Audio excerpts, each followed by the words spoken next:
Hi, welcome to the podcast. My name's Aiden Kaufman, and I'm going to be talking to you about anarchism today. Now, anarchism is a forgotten ideology that isn't very much talked about in our modern political world. I'm going to talk to you about the myths of anarchism in our modern society, as well as the different types of anarchism in this podcast. For one, here are some of the myths about anarchism. A lot of people believe that anarchism is rioting in the streets or a complete lack of government, a complete lack of any sort of structure. This is inherently untrue, although there will be some sects of anarchists that believe in this. The vast majority are not that uh, type of anarchist, as you may put it. Um, the core anarchist philosophy revolves around more or less the lack of hierarchies and the lack of the state. Now, some forms of anarchism do include hierarchies, or what others would consider unjust hierarchies. The predominant figure among that would be anarcho capitalism, although most anarchists would not include anarcho capitalism as true anarchism. I'm just going to leave that caveat there, and I'll get into that in a little bit. Now, an unjust hierarchy in anarchism is essentially a hierarchy in which that is unjust, it's in the name. An example being the corporate structure. So you have a person who is at the top of a corporation or a board of executives, whatever, and they effectively tell the lower worker what they can and can't do. And that's seen as an unjust hierarchy in many forms of anarchism. Reason being is because that person at the top has no clue who that person at the bottom is. Therefore, they have no right to tell them what to do. Now, the political structure as it exists in the United States today and many other countries also has what anarchists would consider unjust hierarchies. For example, the President of the United States issuing an executive order is ordering police officers to uh, execute that order, being an executive order. That's not connected. But anyway, so those police officers now have to enforce the laws that are given to them. And they have to enforce these laws on people whom they probably do not know. And that would be an unjust hierarchy because the people at the top are controlling the people at the bottom, and the people at the bottom either have very or little say in what that person at the top is doing. Now, an example of a just hierarchy under many forms of anarchism, again, I'm saying many because there are some forms of anarchism where this is not true. But a just hierarchy could be the parental structure.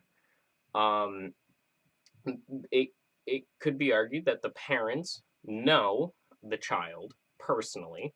Therefore, because they are older and wiser, they have the right to tell the child what to do. Of course, there are limitations to this.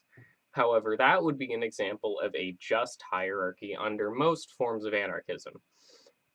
Another example of a just hierarchy under some forms of anarchism, again, not all, could be the structure in which a person owns their own business, a family business on a small scale.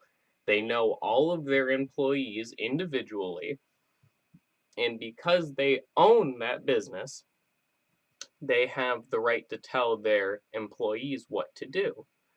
Now, again, some forms of anarchism, mostly towards the left, will say that that is still an unjust hierarchy. However, many other forms, towards the middle and the right, will say that that is a just form of hierarchy.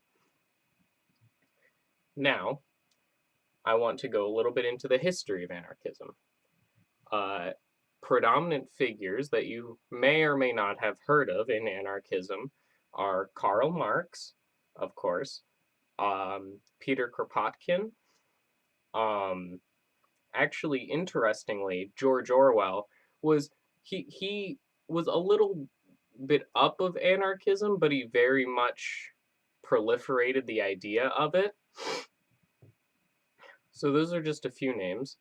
Peter Kropotkin was a very prominent figure in the Russian revolutions. He was on the blacks side of the revolution, uh, originating in Ukraine. George Orwell fought in Catalonia during the Spanish Revolution, or sorry, the Spanish Civil War, and he fought on the side of the anarchists. And Karl Marx, who is the foundation of most communist theory, was an anarchist, which is interesting considering what people did with his works afterwards. Anyway, now, um, some core tenets of anarchist theory broadly, again, this doesn't apply to all, but it applies to many, is the lack of a state, which is not the lack of a government. The state is the borders, essentially. The government is such as, you know, the federal government is what you think of, but also just state and local government. Uh, Under some most anarchist philosophies are extremely localized. So if you do have a government, it's usually your town, maybe a county, but nothing larger than that.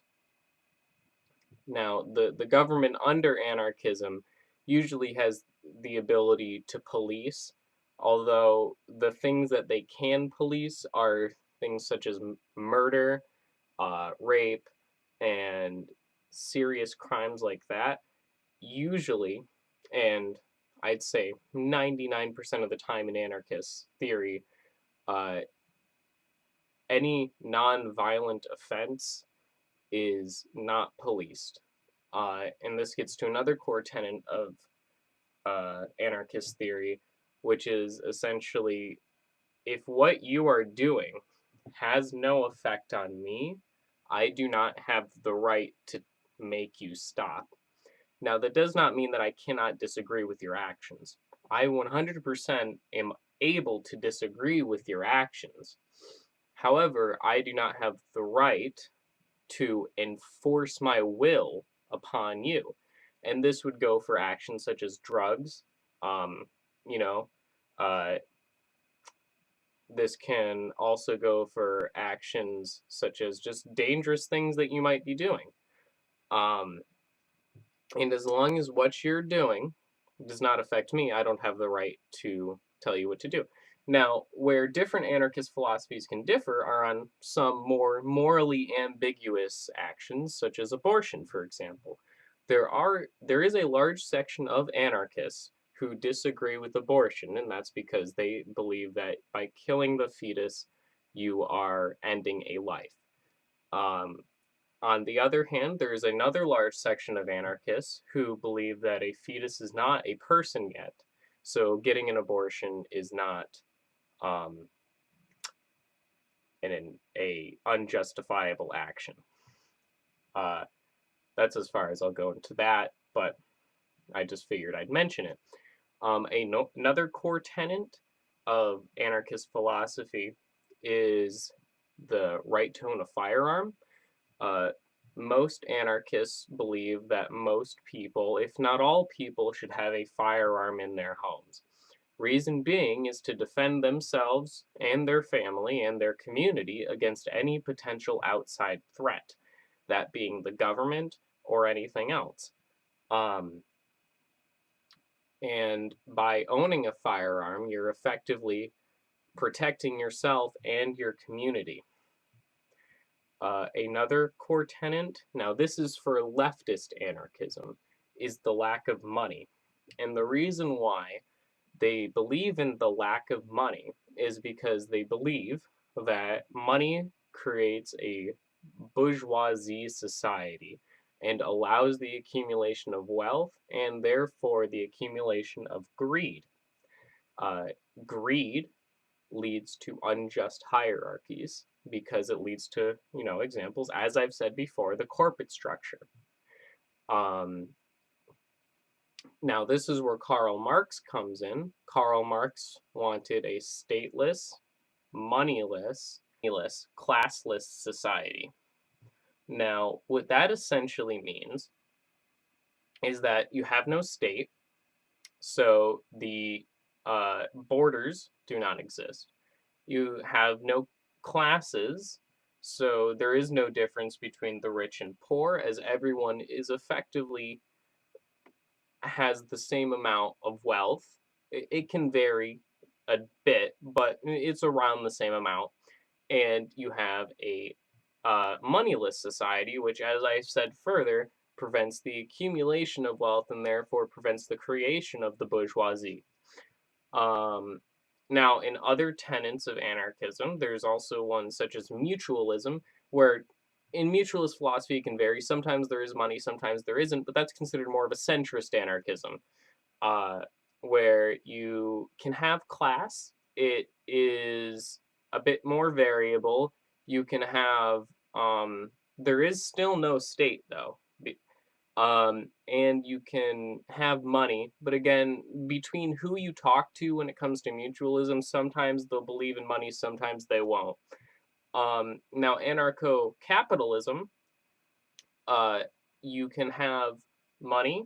There is no state still, but class is still a thing. And so they believe in hierarchies, and that's one of the main reasons why anarcho-capitalists are usually not grouped in with the other forms of anarchism because they tend to believe in class and believe in hierarchies, which most other forms of anarchism do not believe in. So anarchism in our modern politics is what I want to get onto next. Anarchism has been forgotten in modern politics for the most part. It's not very much talked about, and I think that it does have a place in our modern politics. The most anarchist group that exists would be Antifa. However, they don't have a very large amount of popularity, and they also are very violent, which actually goes against not Karl Marx, but Peter Kropotkin's view of anarchism. Interestingly, Kropotkin believed in a non-violent revolution, which I could get into further in another video. But another anarchist group is the Libertarian Party. They're still statists, as anarchists would refer to them, but they're much more liberal in the original sense of the idea of liberal than other forms of political parties that exist in this country. The libertarians tend to verge on anarcho-capitalism, but there is also leftist libertarians that fall more in the middle to even more towards communism. But as of now, that's all I have to say on anarchism. I might do another one of these. But yeah, so I hope you enjoyed, and let me know what you thought.